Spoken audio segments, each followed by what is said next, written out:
Over the past few years, I have gone from this to this, and have also achieved multiple long-term strength and fitness goals. So today, I want to share with you 3 things that are going to keep you motivated and disciplined towards your own long-term strength and fitness goals. Firstly, you want to remember that the goal you're trying to achieve is going to take more than just a couple of steps outside of your comfort zone. The first step is just that. The first step.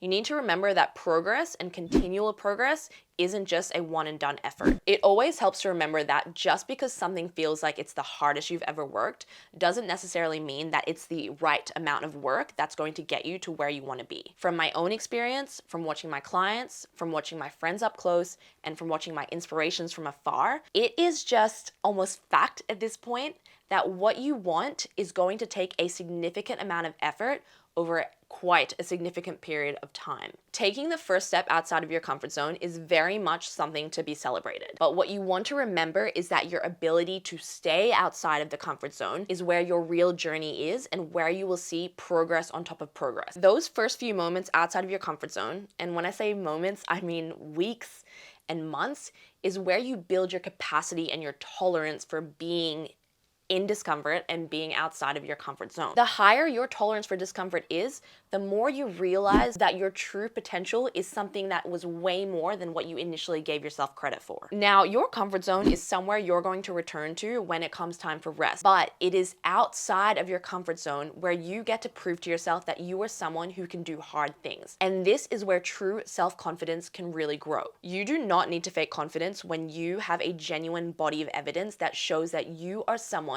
who says you're going to do something and that you are disciplined and committed enough to do it. The second thing you need to know is consistency makes you good, but quality consistency makes you great. If 2025 is the year that you want to work harder, by all means go off. But if you're going to put all that effort in, you might as well make sure that the effort you're putting in is quality and productive. From my friends to my clients to people who I meet who find out I'm a personal trainer and then want to talk to me about all their fitness goals, the main things I see that are really holding people back from actually having this productive type of consistency is a lack of information. You're watching this video, so you must be aware that there's so much free information out there on the internet. And now it's just a matter of finding and sorting through all of it and taking what you need and what is relevant to you. For example, if you want to get better at calisthenics this year, I post a lot of tutorials on YouTube, so subscribe so you don't miss them.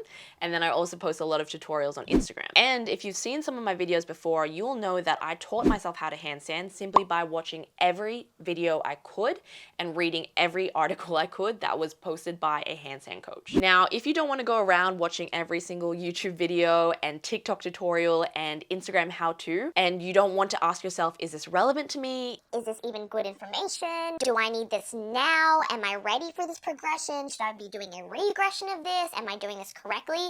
You can outsource all of that work to a personal trainer who has taken the time already to become an expert in the niche that you're trying to get better at. If you're not yet ready for that type of investment, just remember that these days there are multiple ebooks, guides, app memberships as well that you can get really solid information out of at a much cheaper price point. The other thing I've noticed that is the difference between consistency and quality consistency is a lack of self-awareness or just limited data. In order to get from A to B, you need to actually know what A looks like so you can make yourself a realistic roadmap to get to point B. For example, I meet a lot of people with physique goals who say they eat healthy, but then it turns out that their definition of eating healthy doesn't take into account calories or macros. Now, I'm not saying that healthy eating needs to be grouped together with being mindful of your calories and macros, but if you have specific strength goals or physique goals, these are goals that being mindful of your calorie intake and your macros are going to be so much more helpful in getting you to where you want to be while limiting confusion as to why you aren't yet where you want to be. Again, this is all about taking consistency and making it